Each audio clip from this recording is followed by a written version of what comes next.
that is when we will have them unveil the 5 stars. Remember, the highest rank in the military is the Field Marshal, but in Kenya, a Commander-in-Chief is an equivalent of a Field Marshal. That is the reason why General Moi is here. He is the senior most military officer to receive the fallen Commander-in-Chief. I think from where you are, now we have it I can say live and direct, street language, live and direct. Manzu tunaona kwamba hatimaye ndege ambaye imebeba mwili wa mwenda zake Rais mstaafu Daniel Moi inatua. The final journey home. This is the final time that Mzee Moi is traveling to Kabarak. Once after today, that will be the end, the final journey home. Safari yake ya mwisho. Je, manake tayari ndege imesha fika, na vile vile tunaona gari la rais limeshawekwa bendera pembeni, kumaanisha kwamba huenda ni rais anafika. Huenda ni rais anafika, manake tunaona gari lake rais vile vile liko pale pembeni, limeshatundikwa bendera mbili. Kwa hivyo huenda ni rais ambaye anafika, na nilivyokuwa tunasema kwamba gari ambalo litabeba maiti ya rais mstaafu. Naam, naona ndege ni kama imetua, ishara kamili kwamba hawa wanajeshi hapa wanaiweka ile bendera, zile bendera zao mtazamaji, ikiwa bendera moja bila shaka ya jeshi na moja bendera ya Kenya. Na pia kama unavyoona zile nyota 5 pale pia zimeweza kufunguliwa, kuashiria sasa shughuli yao iko tayari kuanza kupokea mwili huu ambao umewasili hivi sasa. Bendera ya pili ni ile presidential standard ambayo alikuwa na wakati wake akiwa afisini kama rais, ambayo ni ya manjano na ikiwa na nembo pale ya jogoo KANU, na tunatarajia kwamba pengine huenda ni rais ameweza kuwasili, au ni rais alisafiri na mwili au vipi. Nimeona gari la mheshimiwa rais pia liko kando pale, labda tutaweza kujua baadaye iwapo amekuja na mwili au vipi, lakini ninavyofahamu kwamba mwili wenyewe ndio huo mtazamaji, umewasili hivi sasa. Ndege hiyo ya helikopta ya jeshi la wanaanga inaelekea sehemu ambayo inatarajiwa kutoa mwili huo, na vile vile iko chini ya uangalizi wa wasimamizi hapa ambao wanaielekeza vyema kabisa.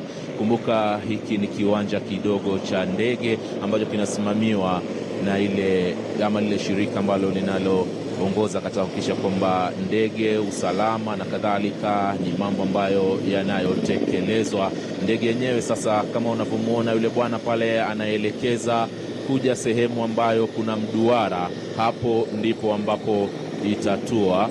Tayari vile vile naona kwa umbali pale afisa mmoja ameshika zulia jekundu, anajaribu kusonga nalo karibu na ndege hii mtazamaji. Na mtazamaji, ni kwamba the remains of former President Daniel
Na mtazamaji, basi ndege ama helikopta ya kijeshi ambayo ilikuwa imeubeba mwili wa mwenda zake rais mstaafu Daniel Arap Moi umewasili katika uwanja mdogo wa Kabarak hapa katika kaunti ya Nakuru, na vile kando na yeye kuna ndege nyingine kama mbili za aina ya helikopta ambazo pia zimewasili, akiwemo ambazo zimewabeba baadhi ya viongozi hapo, akiwemo spika wa bunge Justin Muturi na muona kwa umbali, na vile wabunge wengine ambao wamewasili katika uwanja huu tayari kuanza shughuli hii. Na vile kwa upande wetu mwingine unaona jeshi linapita tayari kwenda kupokea mwili wa mwenda zake rais mstaafu Daniel Arap Moi ambaye umewasili hapa.